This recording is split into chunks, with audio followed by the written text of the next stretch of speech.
Atlit Yam. In 1984, marine archaeologist Ehud Galili discovered submerged ruins of a Neolithic fishing village 33 feet beneath the water surface off Israel's Carmel coast. Known as Atlit Yam, the ancient settlement dates back between 6,900 and 6,300 BC. It's one of the world's best preserved underwater prehistoric settlements, offering a rare glimpse at pre-pottery Neolithic society. Excavations of the 10-acre site uncovered houses, graves, human burials, and a semicircular arrangement of 7 stone monoliths that once surrounded a spring, representing the earliest known constructed freshwater wells. Additionally, scientists recovered the remains of 100 plant species, including both collected and cultivated plants, as well as wild and domestic fish and animal bones. Studies of ancient human remains show that the residents enjoyed relatively good health, perhaps thanks to their balanced diets. People lived to around 50 years old on average, which was an exceptionally long lifespan for the time. But the society faced challenges, including disease. The earliest known evidence of tuberculosis was discovered among the human remains at Atlit Yam, proving that the disease is at least 3,000 years older than scientists originally believed. The settlement's inhabitants also suffered from malaria and an ear condition related to cold water diving. It appears as though Atlit Yam was abruptly abandoned for reasons that experts can't seem to agree on. Possible factors include a volcanic eruption in the Mediterranean, a tsunami, and rising sea levels. Evidence shows that chronic flooding became a problem in the region around 9,000 years ago, and the fate of Atlit Yam serves as an ominous example of what modern coastal communities may face as sea levels continue to rise. Bulgarian Atlantis. A Bronze Age settlement that is believed to be older than the pyramids in Egypt has been discovered in Bulgaria. Underwater archaeologists found evidence of a human settlement near the mouth of the Ropotamo River on Bulgaria's southern Black Sea coast. They believe it could date back to the 5th millennium BC. It looks like over time, the waters of the Black Sea rose, causing the inhabitants to abandon it until it was finally completely submerged underwater. The Black Sea Map Project is made up of an international team of archaeologists on a mission to survey the area and explore how human societies in prehistory responded to environmental change. Beside the settlement, they have also found over 60 shipwrecks ranging from the ancient Greeks to the Romans to other powerful groups such as the Venetians and Genoans. This place is perfect for preserving things due to the anoxic conditions of the water, which means there is very little oxygen that prevents the decay of wood and other organic matter. The divers have found house timbers, hearths, and ceramics right off the shore. The team of Black Sea Map says the village became a sheltered bay visited by ancient Greek colonists of the Archaic period, then a harbor for early Byzantine seafarers, and finally an anchorage used by the Ottomans as the waters continued to rise. Archaeologists found the harbor where the modern resort town of Sozopol currently stands. It's believed to have been used from the 5th century BC to modern times. Researchers believe it was connected to the Greek colony of Apollonia Ponta, and some of the materials found are dated to the early Bronze Age. The structures could have been built 1,500 years before the Great Pyramids of Giza.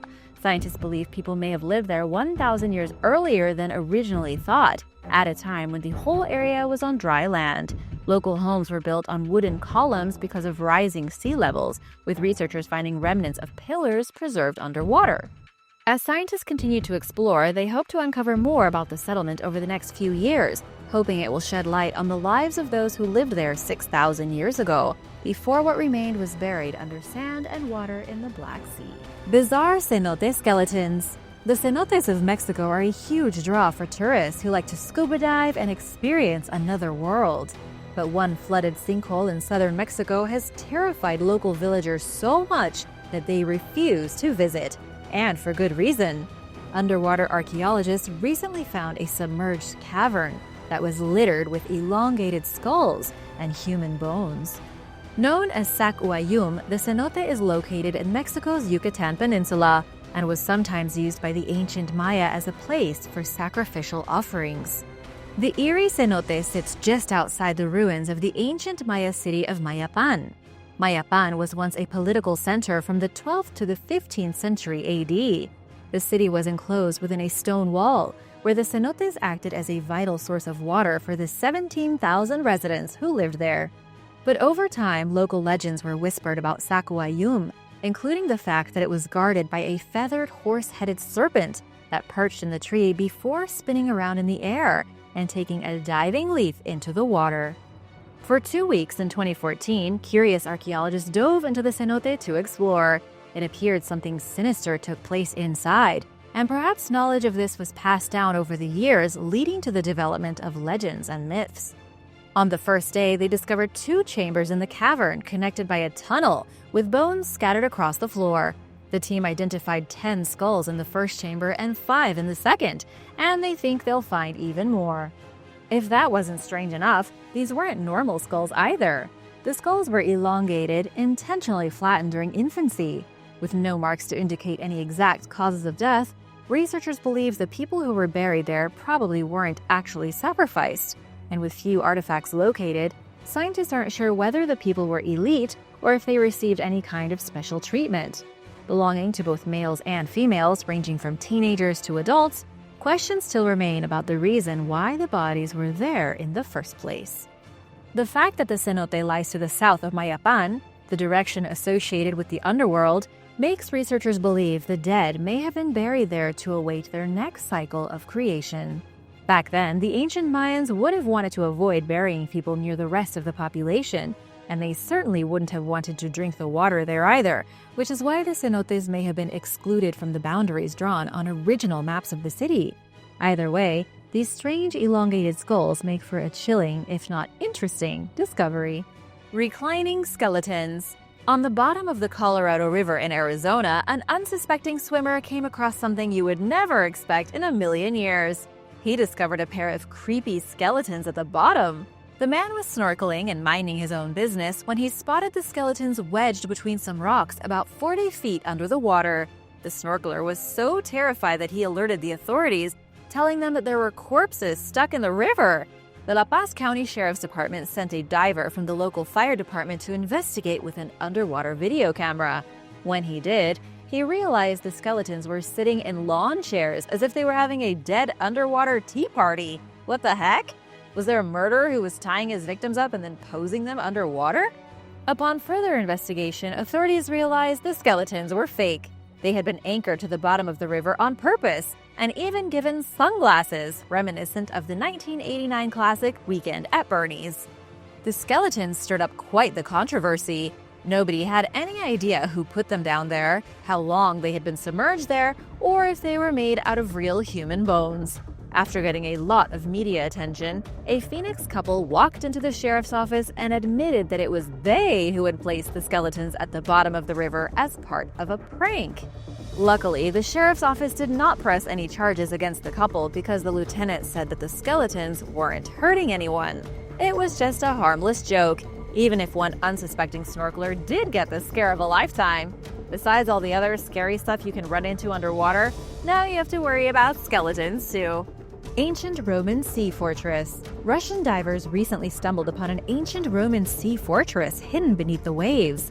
This was done thanks to Russian scientists from Sevastopol State University, who were diving off the coast of Syria when they came upon 3 ancient naval structures, a fully blown port, and a Roman sea fortress that had apparently never before been discovered. And to make things even more interesting, the discovery was made near the port city of Tartus, which the Crusaders had called Tortosa. This place has a long history of combat, trade, and culture. It's also one of the best preserved Syrian-Palestinian medieval cities that is still around today. According to Dr. Tatarkov, who worked closely with the divers and archaeologists on the project, the sea fortress was constructed sometime in the 1st century AD. The divers found a lighthouse, 4 marble columns, and 3 sunken wharfs. There were even some ancient hydraulic structures such as breakwaters and quay walls. When placing all these discoveries together, you have an entirely new section of the port city that must have been flooded sometime in the last 2,000 years. The team also recovered hundreds of tiny fragments of ancient Greek amphorae and Roman household artifacts made of stone, Venetian pots, and Egyptian vases. While these might not seem as important as the whole entire site, they actually provide pieces to the ancient puzzle and can help archaeologists rebuild a map of the ancient trade routes that once went through this city. Sunken treasure. Not 1, but 2 shipwrecks have just been discovered off the coast of Singapore by accident. Both of them are quite old, and one was the first ancient shipwreck that has ever been found near the island nation, dating all the way back to the early part of the 14th century. The other ship went down 400 years later. Both were found near the island of Pedra Branca, where the waters can be extremely hazardous to navigate. There are treacherous rocks, shallow waters, and dangerous reefs. Amazingly, the shipwrecks were discovered when a barge ran aground here and nearly destroyed a lighthouse. To protect the lighthouse from being crushed by the cranes attached to the ship, the cranes were destroyed and tossed into the water. When divers went down to clean up the debris, they came face to face with a piece of their own ancient history. Crews were then sent down to investigate the shipwrecks, and between 2016 and 2019, a trove of rare and special artifacts were brought back to the surface. The treasure from the older shipwreck came from a time when Singapore was known as Temasek. Archaeologists believe some of the artifacts pulled up from the wreckage, such as some extremely valuable ceramics, prove that Singapore has been a prominent shipping and trading hub possibly for thousands of years, going back to way before the Europeans ever arrived. India's Lost City. Divers in India recently discovered some very unexpected archaeological evidence underwater that could, if properly verified, rewrite the ancient history of the entire subcontinent and even the world. Marine archaeologists have used sonar scanning equipment to send beams of sound waves to the bottom of the sea, where they identified massive geometrical structures inside of a vast region about 5 miles long and 2 miles across. The researchers were actually performing a study about the Ice Age. These geometrical structures are thought to predate the oldest remains anywhere in India by over 5,000 years. This accidental discovery was revealed by Graham Hancock in his new documentary, in which he details that there is an ancient city hiding at a depth of 120 feet, just 25 miles from the shore. However, according to Mr. Hancock, this discovery has been swept under the rug because archaeologists in power are afraid that it could flip everything we know about the origins of civilization on its head. He says that man-made objects from these submerged cities have yielded carbon dates up to 9,500 years old. That's 5,000 years older than any city discovered by archaeologists anywhere. It means that we are dealing with a civilization lost at the end of the Ice Age, perhaps even one of those that the flood myths speak of, which flourished before history began. The city allegedly discovered off the coast of India is estimated to have been the size of Manhattan. A piece of wood was dated back to 9,500 years ago, so Hancock is saying that when Stonehenge was built, this mysterious lost city would already have been 5,000 years old. What this means is that we could be dealing with a civilization that was lost just at the end of the Ice Age, and this would suggest that human beings all over the world had actually been thriving in civilizations long before previously thought. But after some mysterious event, all traces of them were lost. However, experts argue that the artifacts from the site were brought up by dredging, which mixes everything together, instead of by a controlled archaeological excavation. Construction material, pottery, wall sections, sculptures, and human bones were all found, but dating them was quite difficult.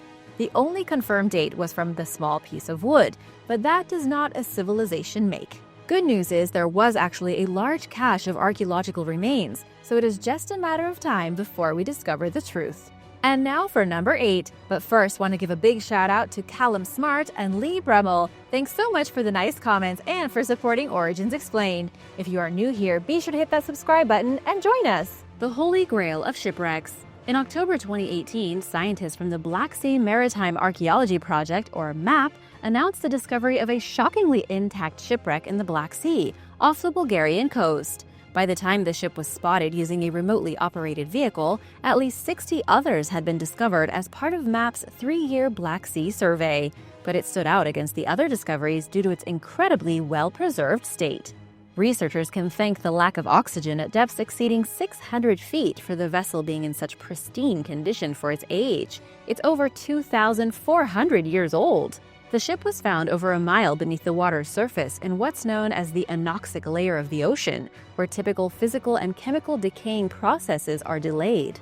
While this vessel is not the oldest sunken ship ever found in the region, it's the only known ship of its age containing a preserved mast, rowing benches, and other features that are absent from other wrecks of the time. It resembles the merchant ships depicted in Greek artwork, offering an insightful clue into its origins. A portion of the wreck was raised and radiocarbon dated to the 5th century BC, when Greek city-states and Mediterranean colonies frequently traded along the Black Sea coast.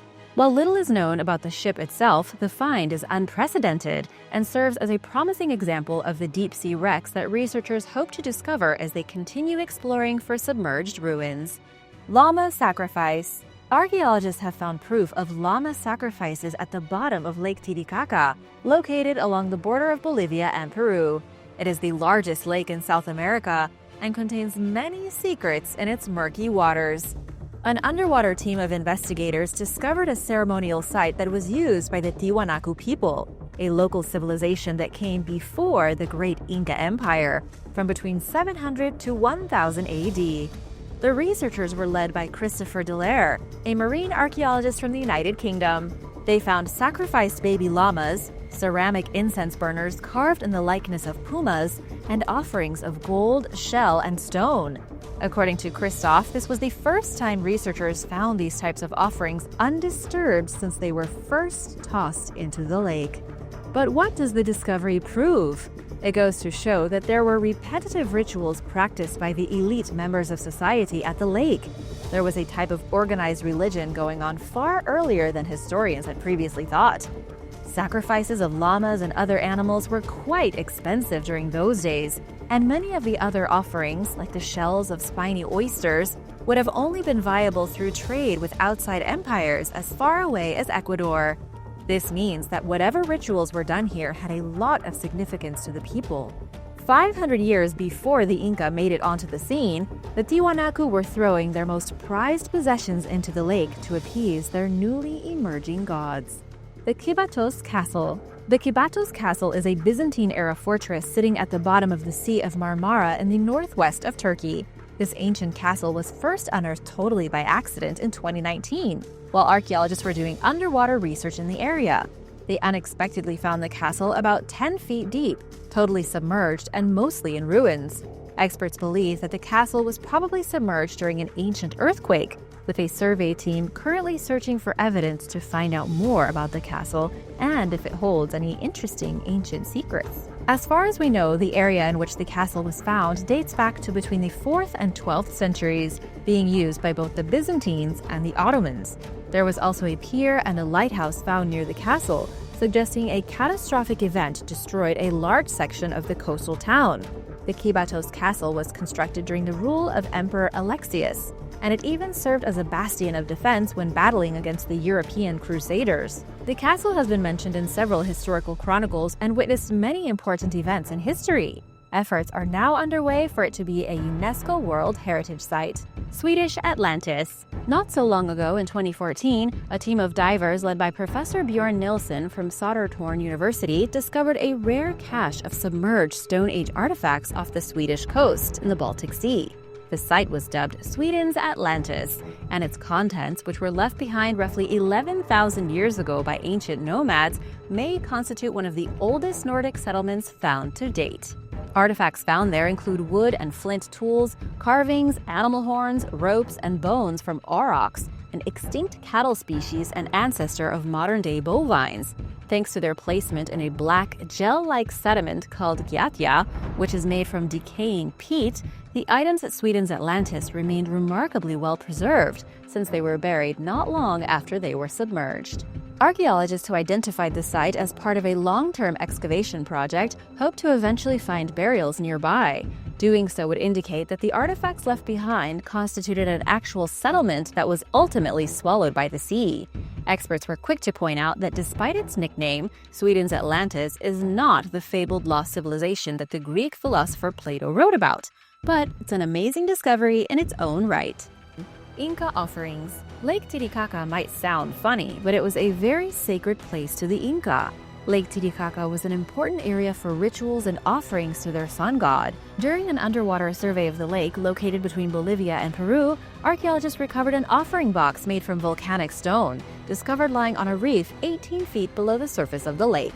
The box was sealed by a round stone plug that had been undisturbed since it was deposited more than 5 centuries ago. Covered in sediment, the box contained a small rolled cylinder of gold sheeting and a figurine of a llama made from an oyster shell.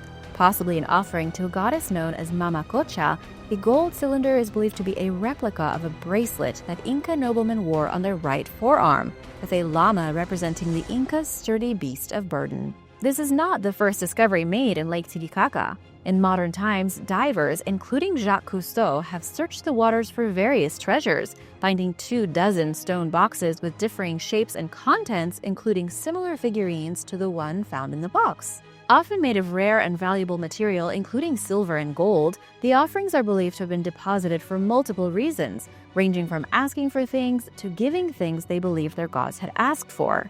Before the Inca, a group known as the Tiwanaku, a pre-Hispanic civilization, lived in the area between 200 BC and 1000 AD.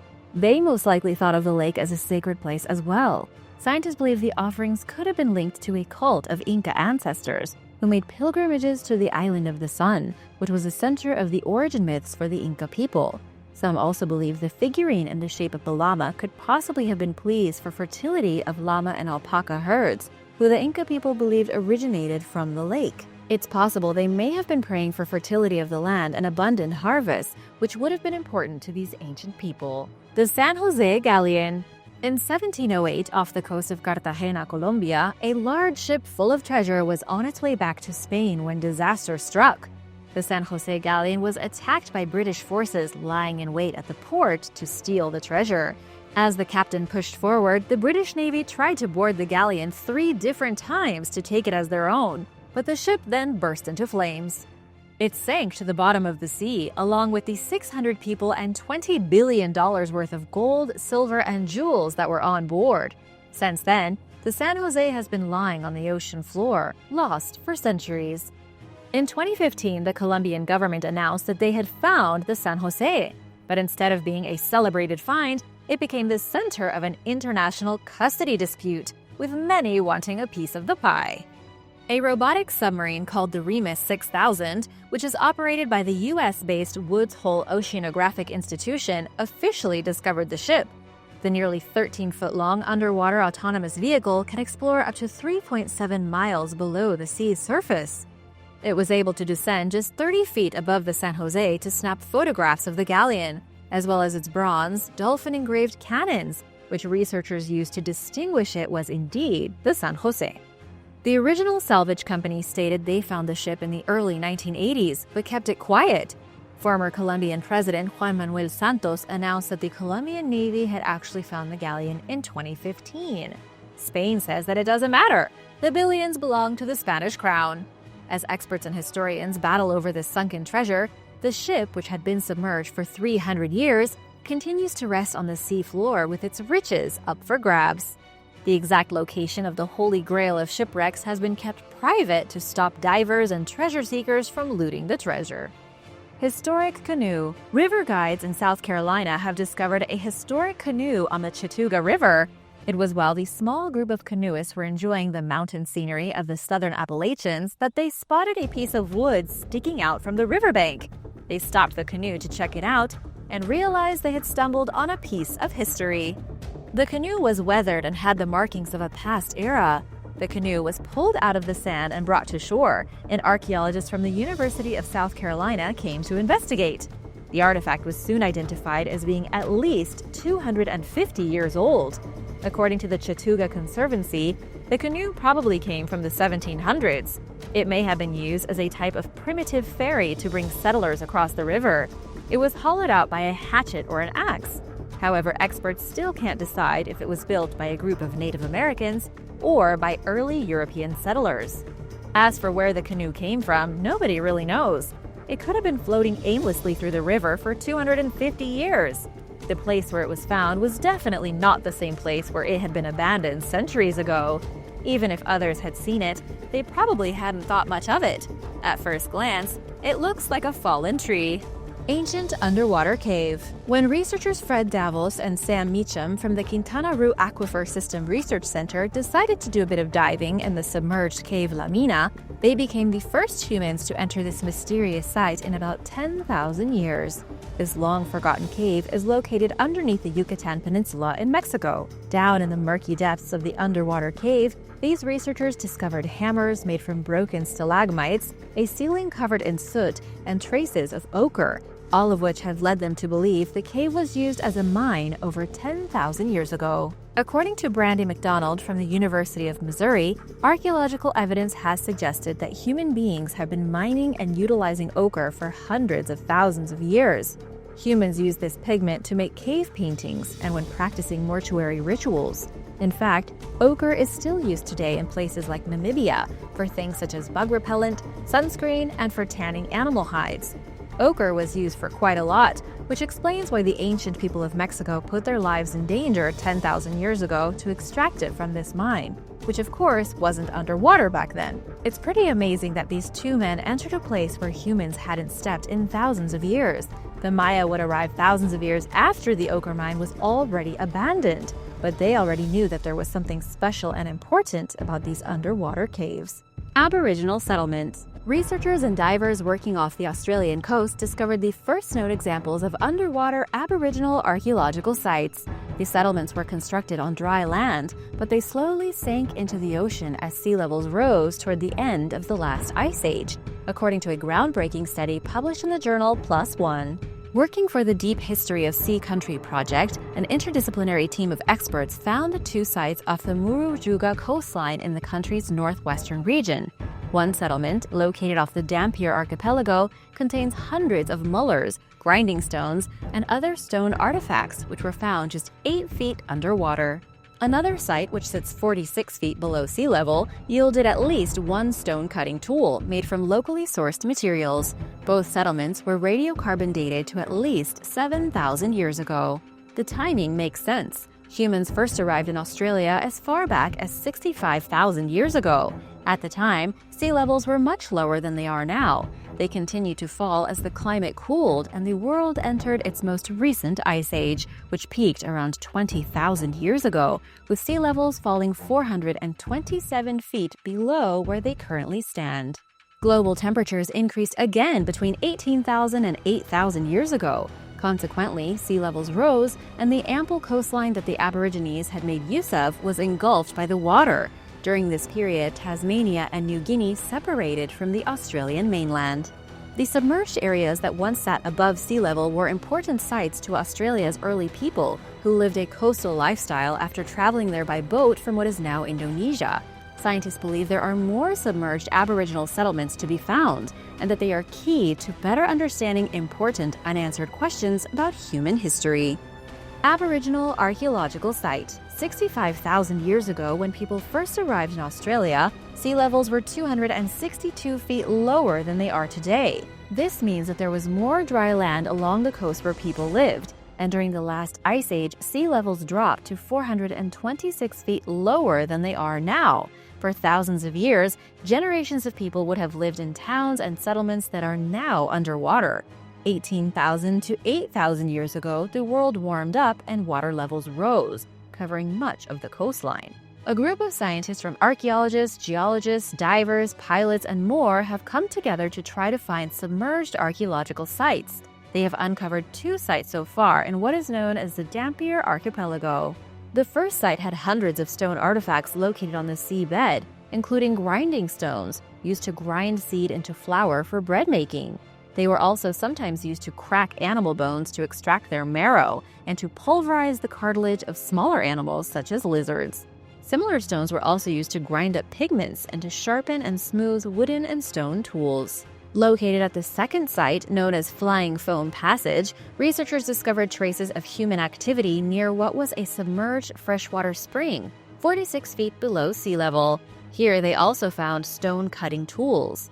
Both sites were radiocarbon dated to be about 7,000 years old when they were submerged by rising sea levels. Previous expeditions in the area of the Burrup Peninsula uncovered human activity and rock art as well as stone tools, telling us more about the first people to arrive to Australia. As these ancient sites became submerged, the secrets of these ancient people were lost. But now, as researchers continue to conduct these underwater expeditions, we have a better understanding of the early people who traveled in boats from the islands of eastern Indonesia.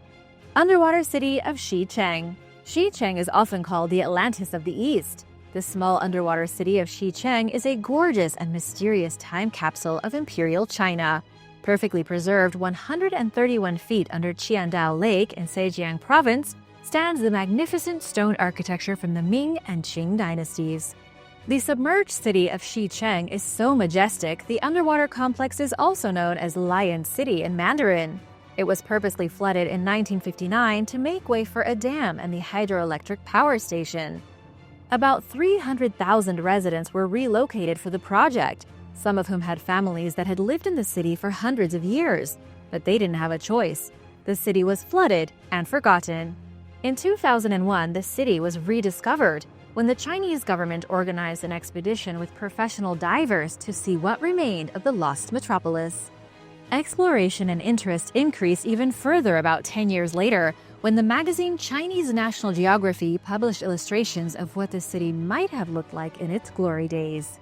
Despite being completely submerged underwater, Xicheng has remained astonishingly well preserved. The city has been protected from wind, rain, and sun erosion. Underwater photographs revealed the city had 5 entrance gates instead of the traditional 4. There were 265 archways on the city streets featuring carved stonework of dragons, phoenixes, lions, and historical inscriptions. Originally, China was going to send submarine tours to the city for the general public, but plans were scrapped due to fears that tours would damage the historic buildings there. There's still a lot to explore and map out, so today only advanced divers with lots of experience can get up close to the ruins. Ancient sunken ship. An ancient ship and an equally ancient burial ground have just been discovered by archaeologists in Egypt. The wreckage goes back 2,200 years, with the ship having been destroyed after it was struck with giant blocks falling off the Temple of Amun. The temple was destroyed during a cataclysmic event during the 2nd century BC. This event was probably an earthquake, and it was likely this earthquake that caused the ancient Egyptian port city of Tonis Heraklion to fall into the water. The ship is something called a fast galley. It was a type of vessel with a single large sail that would have gone extremely fast with the help of a team of oarsmen. The galley is about 82 feet long and was probably docked right beside the Temple of Amun when the earthquake struck. As the earthquake caused the temple to crumble, its huge blocks fell onto the galley, smashing it to pieces and pinning it to the bottom of what minutes later would become the ocean. It's currently sitting under 16 feet of rubble from the temple, a frozen example of the devastation that occurred here. The second discovery is that of a burial ground. The underwater archaeologists found decorated pottery, a gold amulet, and a massive collection of rock piles that would have been used 2,000 years ago to mark the places where people were buried. No bodies have been found yet, and chances are the ancient remains of the dead have already been picked apart by the fish and other sea creatures long ago. A tiny seahorse. In much cuter news, a new species of seahorse has unexpectedly been discovered off the coast of South Africa. This tiny little critter is about the size of your fingernail, and yet it is one of the most mystifying sea creatures recently found. It's only about 2 centimeters in length, and is the first ever pygmy seahorse seen in the waters off the coast of the continent. And what makes it even cooler is that the research team concluded that this newest seahorse is distinctly different from the other 7 known species, with its closest relative around 5,000 miles away. Did you know that almost all species of seahorse are under threat of extinction? Because of habitat destruction and bottom trawling, there are already several different species listed on the IUCN Red List of threatened species. There may already be species gone that we didn't even know about. Pygmy seahorses are so incredibly unique that scientists have not been able to learn much about them. And even though they found this newest species and documented it, the small pygmy seahorse is still a scientific mystery. New sea dragon species. A British fossil hunter named Steve Etches recently found a surprisingly detailed fossil of a previously unknown prehistoric sea dragon-like creature in Dorset, along England's southern coast. The fossil was embedded in limestone and was so strange that Etches turned it over to the University of Portsmouth scientists. A researcher and PhD student named Megan Jacobs identified the creature as a new species of ichthyosaur.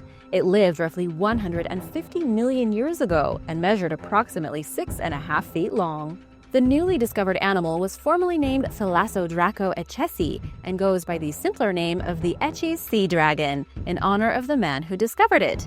In a press release from the University of Portsmouth, Etches said he felt honored that the creature was named after him, adding it's excellent news that new species of ichthyosaurs are still being discovered, which shows just how diverse these incredible animals were in the late Jurassic seas. The Etches sea dragon is the latest and smallest among 5 known ichthyosaur species that have been discovered along the UK's Jurassic coast. Like other ichthyosaurs, it had unusually large eyes, a streamlined body, and conical teeth. When the animal died, its corpse rested on the soft sea floor, where it was remarkably well preserved. Underwater quarry discoveries. 2 British divers known for specializing in searching for lost belongings underwater recently uncovered old wheel pipework and a heavily corroded building 60 feet below the surface of a flooded quarry in England. But after more searching, they made a more shocking discovery. In the flooded quarry located in Cornwall, the men also discovered 1,000 high-power explosives. What started out as a routine dive one Saturday to clean plastic from local quarries, the men came upon a bag that was sealed and seemed completely unremarkable. But after they surfaced and opened up the bag, they found blasting caps that are used to detonate larger bombs. After calling the police and the bomb squad, they got a better look at what they had discovered and realized that there were 1,000 blasting caps in the bag. Surprisingly, discoveries like this are not uncommon in the area. The Cornwall Maritime Archaeology Group often undertakes similar dives, specializing in exploring historic sites such as shipwrecks off the coast. A pair of divers exploring a different quarry found the remains of a granite building with rusty vices. And in 2019, the diving group discovered the remains of an ancient shipwreck which sank in 1684. Old timbers and a cannon were discovered from the Dutch sailing ship the Schiedam, which wrecked off the coast while carrying munitions. Not long after the ship was discovered, 2 hand grenades believed to have come from the ship also washed ashore, still filled with gunpowder. Made with iron shells, these were the earliest type of hand grenade used by British soldiers. A local historian discovered the shells in November of 2018, and upon first glance he thought it was a rock, until he dropped it and it broke open to reveal the gunpowder still inside. This ship has an intriguing history, starting as a trading ship until it was captured by pirates off the coast of Gibraltar in 1683. After the English later recaptured the ship, it became a carrier ship and was transporting military weapons back to England from Morocco, when it ran aground and sank in the ocean. Clearly, if you are out diving, keep an eye out because there are all kinds of things waiting to be found. Adlit Yam skeleton. Off the coast of Israel, a submerged prehistoric settlement known as Adlit Yam has been drawing the attention of researchers for decades. It lies 26 to 40 feet below sea level. A marine archaeologist named Ehud Galili first discovered the site in 1984, and ever since then, underwater excavations have revealed a trove of fascinating discoveries. The ruins have been incredibly well preserved by the sand, dating all the way back to 7000 BC.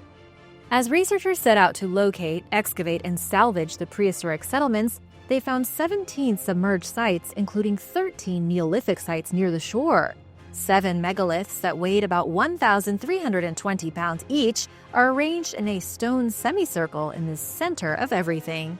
Obvious cut marks carved into the stones, arranged around the freshwater spring, suggest that they may have been used for a water ritual. A stone well excavated at the site was found to contain animal bones, stone, flint, wood, bone artifacts, and human remains, suggesting it was not only a water well, but a disposal pit. Archaeologists found actual skeletons under the water, which is extremely rare. Researchers have evidence that the inhabitants were some of the first to transition from being hunter-gatherers to more settled farmers. The team found traces of more than 100 different plant species that either grew at the site or were collected from the wild, as well as animal remains, including those from domesticated animals. Sheep and pig bones may be evidence the residents raised and hunted animals for food. Fishing also seemed to play a big role in the society, with over 6,000 fish bones located during excavation.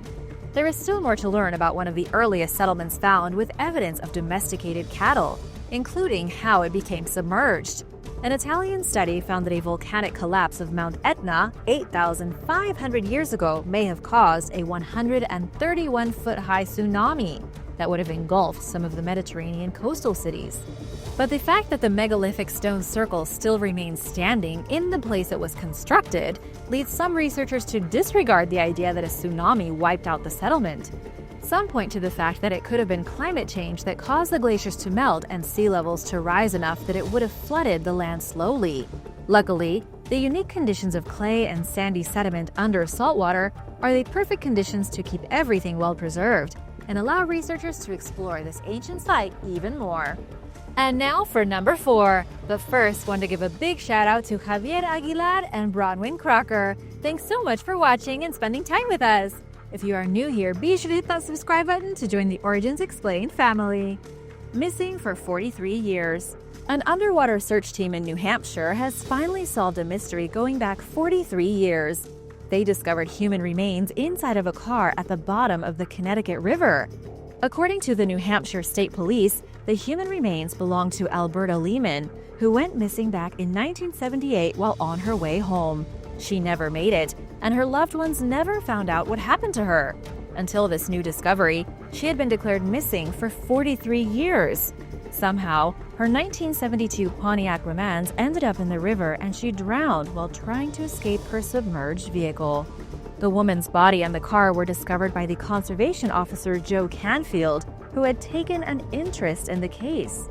He used a remotely operated vehicle and sonar technology to poke around in the river nearest to where the woman may have gone off the road. And somehow he discovered the car. An underwater dive team then identified the car's license plate and matched it to Alberta's missing Pontiac. We still don't know exactly how she ended up in the lake instead of at her house, though she had likely been driving at night and may have made a wrong turn and then ended up sinking. Dragon skeleton. The skeleton of a dragon may have just been discovered underneath the deep blue. Unfortunately, this newest discovery is so vague and secretive that we don't even know where it was found. An internet sleuth was browsing Google Earth and shared that the bones of this legendary monster were apparently found off the coast of an unnamed island, with the bones being over twice the size of the island itself. There is what the user says is the shape of a mythical dragon underneath the crystal blue waters, and it looks significantly different from any sandbar or buried geological feature. You can see the horns at the top of the head, the extremely long neck, and what could be ribs and bone fragments. Could this be some sort of extinct dinosaur or marine reptile skeleton, the remnants of a Leviathan sea monster, or could it be some other kind of ferocious beast that was the size of a small island? While this would be awesome, other people claim that the person is just searching for shapes in the clouds and that the skeleton and horns are actually just a sandbar. What do you think? Let me know in the comments below. Thonis Heraklion. For thousands of years, a lost city that the Egyptians called Thonis, and which was known to the Greeks as Heraklion, existed mostly in legend, earning just a handful of mentions in ancient texts and inscriptions. Word had it that Thonis Heraklion had sunk into the sea, but for a long time nobody knew if it was just a city from legend or if it was real. Then, in 2000, a team of divers led by French underwater archaeologist Dr. Frank Gaudio rediscovered the submerged ruins of the city off the coast of Alexandria, Egypt, in Aboukir Bay. They found the city 30 feet underwater after spending 4 years trying to find it. The landscape of the area had changed a lot throughout history, so trying to follow the stories and documentation from ancient times was practically impossible. Thanks to geological surveys, they were able to pinpoint its location. A 13-year excavation ensued, during which time the researchers found valuable archaeological evidence telling the story of a once booming international trade hub that served as a vital port of entry between the Mediterranean Sea and the Nile River, giving it immense control over Egypt's maritime trade. The city, which was founded around 2,700 years ago, also may have doubled as an important religious center. The artifacts and ruins, which are mostly made from granite and diorite, are remarkably well preserved for having spent over 1,200 years underwater. Included among the finds are 64 ships, hundreds of anchors, gold coins, statues measuring up to 16 feet tall, and a large temple dedicated to the god Amun-Gareb. While experts have finally solved the mystery of where Thonis Heraklion was located, they still don't know why it sank. They believe a combination of factors was likely at play. The city was already declining economically as nearby Alexandria grew in prominence when a series of natural disasters hit, including an earthquake, followed by a tsunami and severe flooding. Coupled with the weight of the buildings, the land weakened and ultimately gave way to the sea. The sinking may have been gradual, with some stubborn residents even lingering behind until they absolutely had to leave. Researchers believe that the city was fully underwater by the end of the 8th century. Much of Tony's Heraklion has yet to be explored, and it's not easy because the water is often murky and full of sediment. Future discoveries will hopefully further researchers' understanding of what life was like and will perhaps provide some clues into what happened during its final days. Ice Age cave fossils. The Yucatan Peninsula is well known for its underground cave system known as cenotes. These were sacred places to the Maya and played a major role in their belief system. But in this case, it wasn't artifacts that diving archaeologists found, but preserved bones that were trapped for centuries underwater, belonging to large Ice Age beasts. Known as the Hoyo Negro, or the Black Hole, the cave held secrets to the ancient past and the people who mingled among some of Earth's creatures that are long gone. Inside the massive water-filled chamber, there are remains of at least 28 animals. As archaeologists and paleontologists examine the fossils, they discover ties to the Great American Interchange, the migration of ancient animals between North and South America. Within the underwater cave, entire animals were preserved because of low oxygen levels in the water that have kept the remains undisturbed for more than 10,000 years. Among the animals found were saber-toothed cats, peccaries or skunk pigs, mountain lions, tapirs, and an elephant-like animal known as a gomphothere. Preserved within the cave were also footprints of ancient bears that were crusted over in a film of calcite. The team identified a new species of ground sloth in the cave, whose name translates from the Mayan for great clawed dweller of the underworld. Divers found 3 preserved skulls of an extinct bear species in the cave, a cousin of the Andean spectacled bear. Because they were so well preserved, it allowed scientists to create high-quality reproductions for further study. With only a fraction of the remains excavated, it lends much promise to the belief that more bones and other extinct and previously undiscovered species will be found deep in the cenotes of the Yucatan Peninsula. Doggerland. 20,000 years ago, the British Isles were connected to mainland Europe by a land bridge known as Doggerland. Is it just me, or does Doggerland sound like a city from Mad Max? Now completely submerged, the landmass allowed early Mesolithic people to travel more easily. It was always assumed that a landslide decimated the area off the coast of Norway around 6150 BC. This triggered a tsunami in the North Sea that flooded the British coastline, which likely killed thousands of people who lived by the water. Originally believing the tsunami was the culprit for separating Britain from mainland Europe, new research published by archaeologists argues that Doggerland may have actually survived as an archipelago of islands. After 15 years of examining the underwater remains, researchers mapped the territory's marshes, rivers, and other geological features and took samples of underwater rock. By studying these underwater sediment cores, samples showed evidence of the flood, which would have killed anyone on the shoreline when it struck 8,200 years ago. Even though the tsunamis would have killed many of the existing hunter-gatherers and fishing societies along the coast, researchers believe the landmass would have survived the cataclysmic event.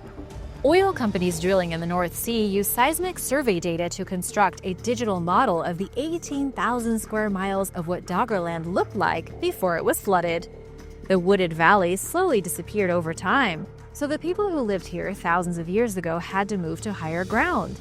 Even today, fishermen continue to find ancient bones and tools, evidence of the people who lived here so long ago. If you think all of this is in the ancient past, think again. Climate scientists say that a similar situation could affect anyone who lives within 37 miles of shoreline today, especially if the polar ice caps continue to melt at an accelerated rate. Do you think we should be worried about a tsunami like this happening anytime soon? Let me know in the comments below.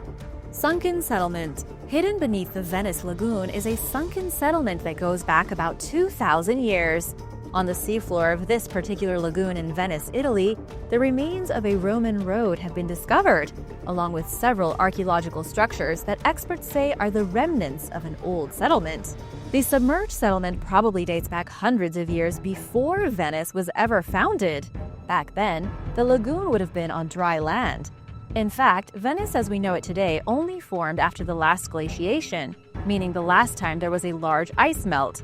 During Roman times, the sea level around Venice rose about 8 feet. The settlements that had stood for centuries were suddenly flooded, and the Venice lagoons were formed. Based on the evidence of the road found at the bottom of the lagoon, these structures and small settlements were connected via pathways. But even though a lot of the settlements in the Venice area would have been flooded, not all of them were. What's interesting is that according to Live Science, there are no records of the city of Venice in writing from the Roman era. Archaeologists believe that Venice formed slowly thanks to a spattering of villages that rose up when the Western Roman Empire collapsed in the 4th century. Ancient preserved forest. Scientists have discovered a bizarre underwater forest that dates back 60,000 years, and they think that the preserved trees within this forest could help engineer new medicines. The forest is built of cypress trees, and it's located just on the banks of a wide river near the Gulf of Mexico. It was just as humans began wandering out of Africa that the trees here became buried under sediment. The sea level rose and the forest was submerged and buried. The National Oceanic and Atmospheric Administration reports that for 60,000 years it remained completely undisturbed. Then, in 2004, Hurricane Ivan devastated the Gulf Coast. The seabed and the sediment that had kept the forest perfectly preserved were wiped away. A few years later, a team of scientists working from Northeastern University organized an expedition to go down there and bring back some pieces of the ancient lost wood. The operation was a huge success, and according to Brian Helmuth, who had participated in the dive, it was like diving into a vat of chocolate milk with almost zero visibility. Plus, the entire area was swarming with sharks. But it was all worth it when they got into the forest and found stumps of pristine wood just sticking out of the embankment. They managed to haul some giant chunks of wood back up to the surface, and they found about 300 different organisms inside of it, including a type of shipworm. After isolating some bacteria from the shipworm specimens, 12 bacteria are currently undergoing specialized DNA sequencing, with hopes that they will be able to contribute to new drug treatments for pain and anti-cancer medications. Unidentified shipwreck. While testing underwater drone equipment in the Gulf of Mexico in mid-2019, a team of researchers from the National Oceanic and Atmospheric Administration spotted what appeared to be the mysterious remains of a shipwreck. They contacted marine archaeologists, who watched a live video of the exploration and offered their opinions. The experts concluded that the 124-foot-long ship is likely a sailing vessel that was built in the mid-19th century. They are unsure of when it sank, but it could have happened decades after the ship was built, according to a NOAA statement following the discovery. Numerous other mysteries still surround the unidentified wreck, including the vessel's nationality and any information about its crew or what type of cargo it may have been carrying. The ship's condition and the lack of telling archaeological evidence, such as personal possessions, suggest that it may have been on fire when it sank, and that most of it may have been destroyed in the blaze before ending up on the sea floor. This is just one of an estimated 4,000 shipwrecks lying in the Gulf of Mexico. In recent years, scientists have become increasingly capable of investigating these wrecks, some which lie thousands of feet underwater, thanks to the advanced technology that enabled this cryptic discovery. Invaluable shipwreck. Have you ever wondered what happens to priceless artifacts when they're discovered? Well, the fight for the world's most valuable shipwreck is getting messy. Worth billions of dollars, it was missing for years, and now that it's been found, everyone wants a piece of the pie. When a 300-year-old shipwreck known as the San Jose was discovered off the Colombian coast, experts estimated the value of gold, silver, and jewels at almost $20 billion. But with so much treasure up for grabs, it makes sense that multiple parties would jockey for the position of claiming it as their own. When a group known as the Sea Search Armada revealed the location of the San Jose to Colombian officials, the government passed a law that claimed ownership of the wreck. Understandably, Sea Search Armada wanted to claim at least half of the treasure for discovering the wreck in the first place in the Caribbean Sea 11 miles offshore from Cartagena. But as court battles continued, the Colombian government announced that one of their own expeditions involving the Navy and archaeologists had discovered the wreck site decades earlier. Spain and England also want a piece, because why not? The San Jose was part of a Spanish fleet that transported several years' worth of taxes and business profits owed to the Spanish crown and 2 galleons that were armed with more than 60 guns each. At the time it set sail in 1708, Spain and England were fighting the War of Spanish Succession. And in June of that same year, the Spanish fleet came under fire from English ships, during which the San Jose went up in a spectacular explosion. Burning planks rained down over the combatants and the ship sunk almost immediately after the blast, with only 11 members of the 600-man crew surviving. Made famous in Gabriel Garcia Marquez's novel Love in the Time of Cholera, the Spanish galleons never made it to King Philip V of Spain, who was hoping to further finance his war. But when the British Navy, armed with pistols and swords, tried to board the ship and take it as their own, the San Jose was then destroyed. Some even theorized that the ship's captain, rather than surrendering it to the British and returning to Spain empty-handed, could have ignited the gunpowder on the ship and exploded it himself. For centuries, the ship stayed lost on the ocean floor, but with its discovery near the Rosario Islands, a battle began over who should lay claim to its treasures. Besides its monetary value, it is an extremely valuable find for everyone, representing almost 300 years of colonial history from Europe and the American territory. You would think everyone would be in a rush to bring it up, but they are not. The ship has been submerged for 300 years, and this guarantees the right to conservation, said underwater archaeologist Juan Guillermo Martín. If we don't have the conditions right now in Colombia to assume the rescue, it makes no sense to do it. It's a fundamental principle of responsibility for Colombian heritage, but also for humanity. With the San Jose being found in Colombian waters, it's difficult to say who will end up enjoying the spoils. In July 2018, there was a deadline for companies to submit proposals to excavate the 300-year-old wreck, but the president of Colombia later suspended the decision, citing legal challenges. In the meantime, the government of Colombia has made all the information regarding the location of the ship as classified. Cenote Angelita. Located just 10.5 miles south of Tulum, Mexico, Cenote Angelita is a haven for scuba divers who want to explore the past. A series of sinkholes and caves in the jungle lead to the submerged cenote, a 200-foot deep pool nestled into the dense surroundings. For those who can brave the depths, they can experience an unexpected surprise in the water-filled cave. Inside, under the water, there is a river that flows to the ocean. Wondering how this happens? It starts with the creation of the cenote itself. As limestone bedrock collapses, it sinks and forms a pit, which acts as a reservoir that fills with fresh groundwater and saltwater. As organic matter like plants and vegetation decompose in the water, they create a layer of halocline, which is a cloud of hydrogen sulfide that separates the fresh water from the salt water below. This is what happened at Cenote Angelita, which is a marvel on its own. But to make this particular cenote stand out even more from the hundreds of others in the Yucatan, submerged trees within the underwater cave make it a truly magical underworld. The cenote was once a holy site worshipped by the ancient Maya, and you can see why. Anyone who dives here will fall straight into a blue underworld, and the deeper you go, the more trees you will see, submerged in a wispy fog. The Maya must have thought the gods themselves lived down here. These unique elements of the water's chemistry allow the denser water to sink to the bottom and gives the optical illusion that an underground river flows through. The Spinosaurus. In 2020, a study was published in the journal Nature about the Spinosaurus, claiming the dinosaur to be the first highly specialized aquatic predator in the world, basically a swimming T-Rex. However, not all scientists were convinced. To understand the story, we need to go back to 1915, when the first skeleton of the Spinosaurus was discovered. This beast lived from between 112 to 94 million years ago in the Cretaceous period. It was over 50 feet long, as big as the Tyrannosaurus rex.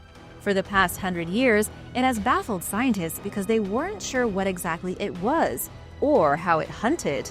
But in recent studies, scientists deduced that the creature, with its skin-covered sail, crocodile snout, and giant teeth, was an aquatic predator that could go from land to the ocean on a whim. Following this announcement, other scientists came out saying that the Spinosaurus was more like a modern-day stork. Others believe that its huge tail was not for swimming, but instead perhaps used for attracting mates. It may have just waded into the water and used its long neck to dive for animals to eat. Either way, scientists can't agree on whether the Spinosaurus was a seafaring leviathan or just an oversized bird that liked seafood. The frozen battlefield. A new and unexpected breakthrough in archaeology has revealed a frozen battlefield where 800 soldiers died while fighting on the Baltic Sea.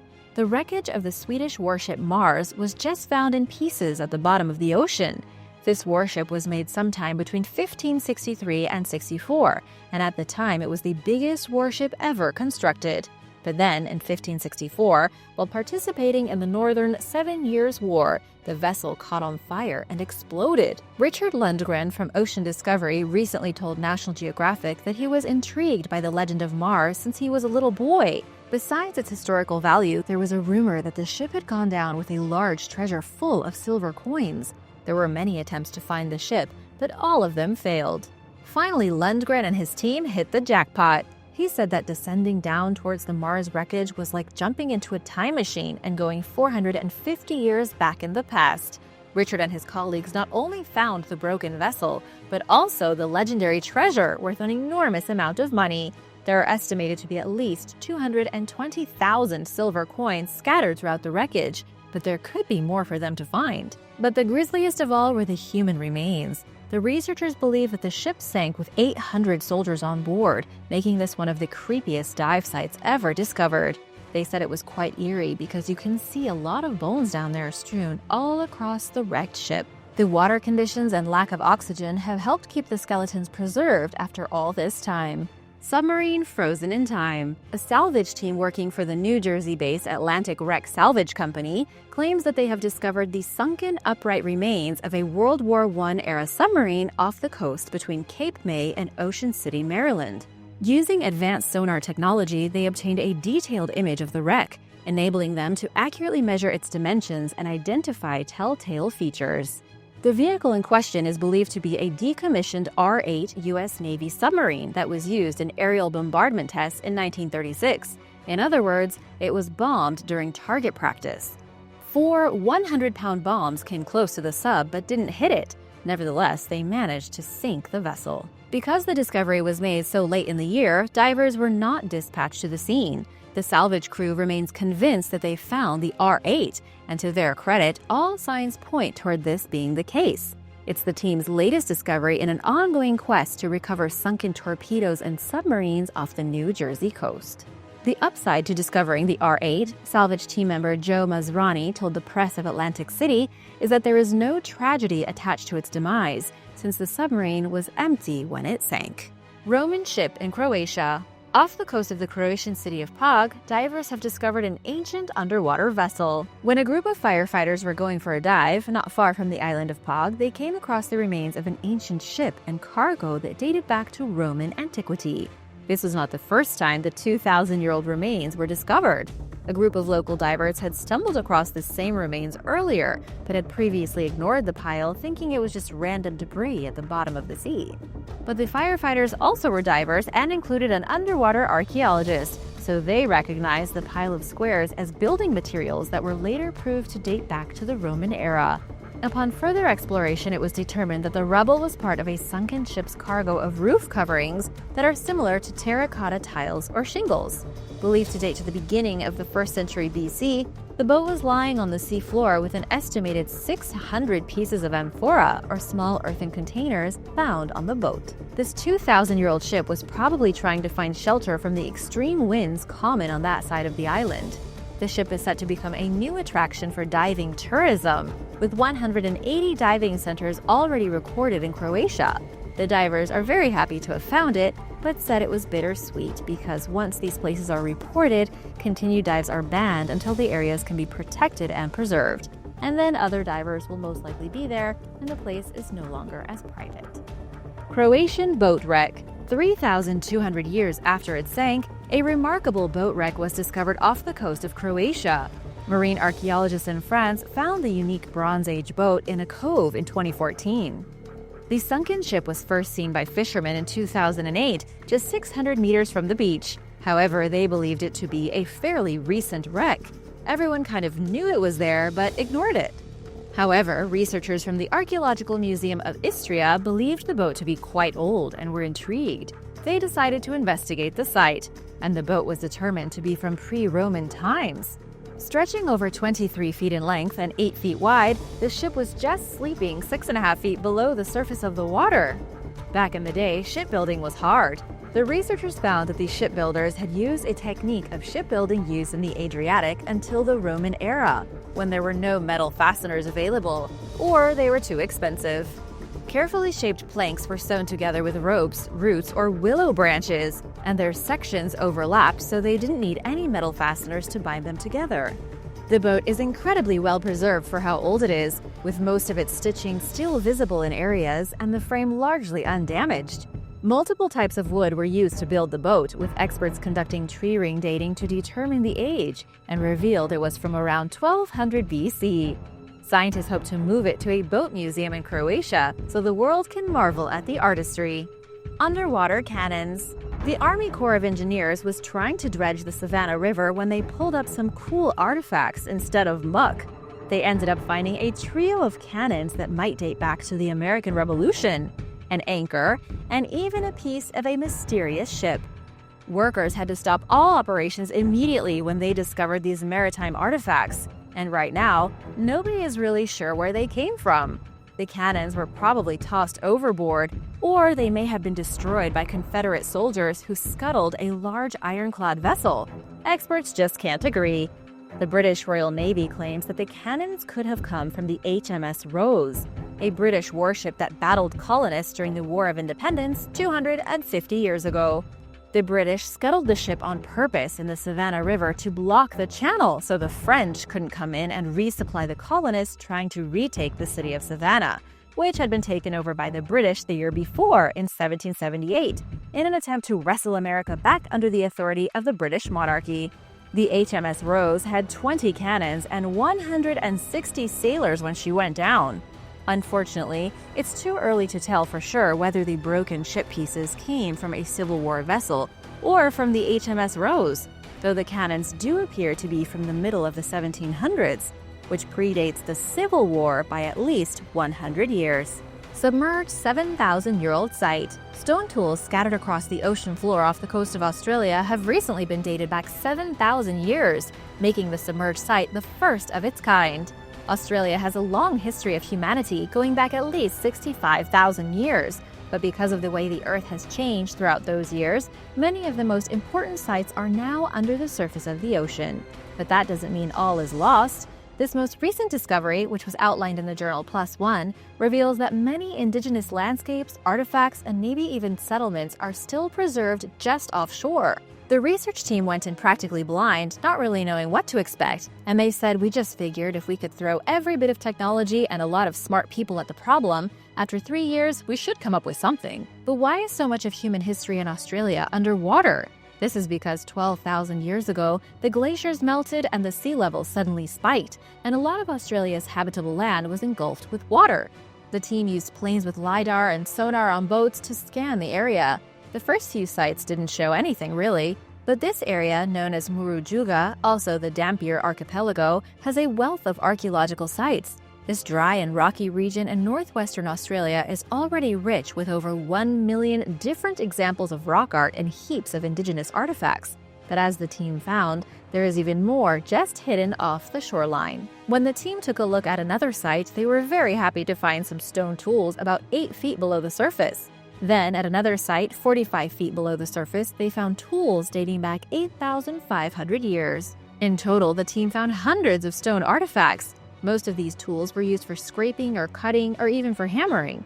These discoveries provide clues to how people crossed the sea to arrive to Australia and how they lived. It is also the first time that maritime sites have been found in the tropics that can be dated back over 5,000 years. An ancient offering. Lake Titicaca, which sits along the modern-day border between Bolivia and Peru, was one of the ancient Incas' most sacred sites. The once powerful civilization considered the lake to be their place of origin, and its significance increased dramatically during the 16th and 17th centuries. Many artifacts found there over the years speak to the lake's importance. During a recent underwater archaeological survey, an international team of experts found a small box. Measuring just 14 by 10 by 6.5 inches, the container is made from a locally sourced volcanic stone called andesite. It was retrieved from the bottom of the lake 18 feet below the water's surface, where it sat undisturbed for over 5 centuries before being rediscovered. The box contained a llama figurine made from a rare and valuable spondylus coral shell, as well as a small rolled sheet of gold, which the researchers believe were immersed into the lake as part of a ritualistic offering to the Inca gods. It's just one of numerous such discoveries at Lake Titicaca, where explorers and treasure seekers have scoured for centuries for valuable artifacts amid long-standing rumors of submerged goods. Over 24 stone boxes have been recovered from another part of the lake, but the contents of only 4 were found intact. They contained offerings including figurines of male and female humans, as well as llamas made from precious metals and other valuable materials. Christophe Delaire, co-author of the most recent study, told National Geographic that the offerings contained requests of varying amounts and contexts, including political and agricultural pleadings. Moreover, the Inca who lived along Lake Titicaca were likely influenced by previous cultures, such as the Tiwanaku, who inhabited the area between 200 BC and 1000 AD. The Inca were likely following the example set by the people who lived there before them. But the exact meanings and dynamics behind the offerings are admittedly up for debate, as experts themselves are still trying to decipher their stories. Underwater Moroccan city. Along the Atlantic coast of Morocco, archaeologists have made the discovery of several shipwrecks off the coast of Safi. One might date back to between 2700 BC and 900 BC, during the Bronze Age. But the purpose of all of these underwater expeditions is not to find ships at all, but to find the lost city of Tikhalin. There are remnants under the water, but scientists are looking for more evidence to describe the ruins underneath the waves. The coast of Morocco is teeming with all kinds of archaeological treasures, and it is just a question of being able to find them and preserve them, which is no easy feat. The local archaeological association is hoping the discoveries will bring to light how the inhabitants in the area used to live. Fossilized human bones were also found in prehistoric caves in the area, and along with the remains of the newly discovered ancient warship, it is clear that Morocco is a hotbed of archaeological discoveries.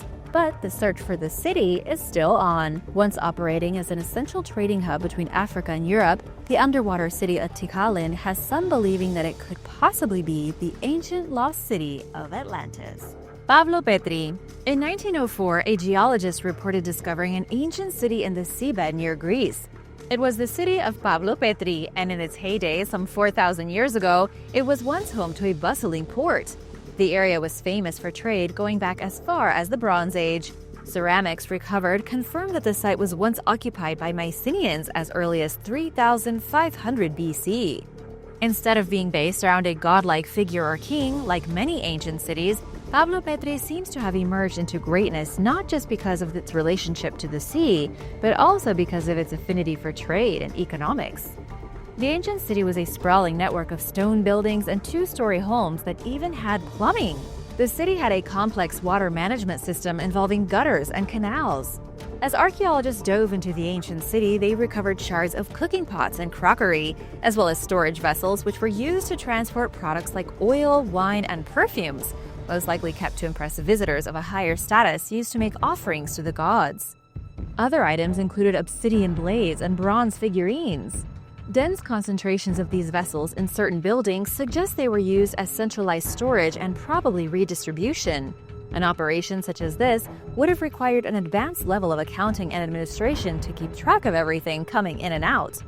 Upon further exploration, researchers found the prehistoric town had intact building foundations and courtyards, as well as rock-cut tombs with graves.